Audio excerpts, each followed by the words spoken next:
let's talk about our Giraud again.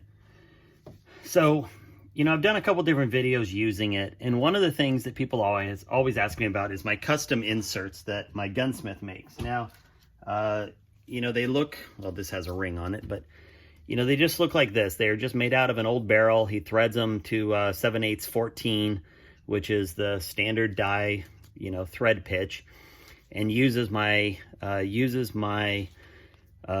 reamer, my barrel reamer, to make it. And then what I do is I like to have it just a little bit looser, so I'll take a steel brush or steel wool on a bronze brush in my drill, and I'll just go in and out to polish it out just a hair so it's a little smoother. But one of the things that I've never really talked about is why using something like this is, I'll be honest, so much better than using the one that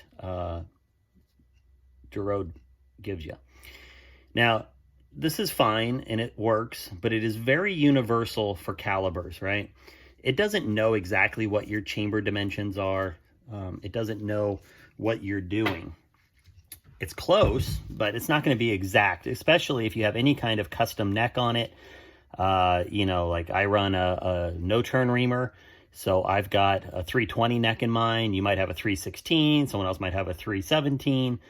You know, and that's just for 7mm calibers. You know, it's going to be the same for everything else.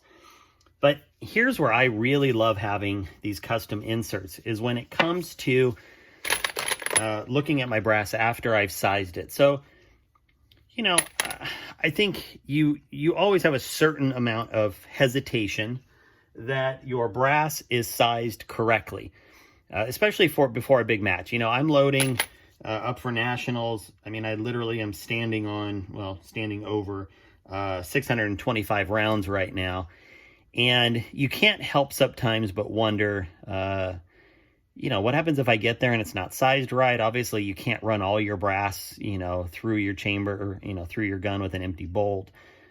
Practically, you know, you like to believe you have good practices and that things don't happen. But let's face it, mistakes happen.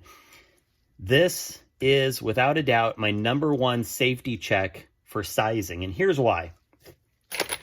This is a properly sized piece of brass for my chamber. This is a shot piece of brass. So let's say somehow I missed this and it ends up in my box of brass that I'm about to trim. Well, I obviously don't want this. You know, 1's not bad, but let's just say somehow I missed 10 or 20 or 30, or maybe I missed the whole darn box. And so then, you know, I have it in here ready to trim for the next stage, and maybe I use a standard shell holder that comes with it, and it fits fine, and I trim, and then I load, and then I'm really, you know, pretty screwed at that point.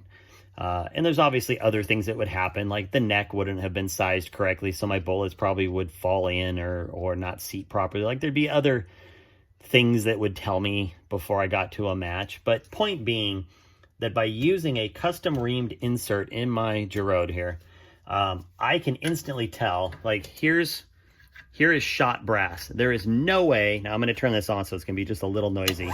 There is no way that I can make contact with that cutting blade, because it's stopping way up here on the body, right?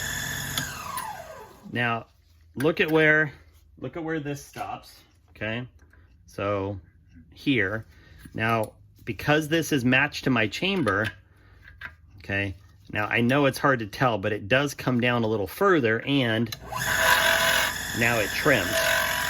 So if I somehow get a piece of brass and it's gonna stick up a little higher, and I definitely cannot get a trim on it, I know that I need to reevaluate, you know, I need to reevaluate that piece of brass. And if I get a bunch of them, I need to reevaluate my sizing. Now, that doesn't really happen, but it could.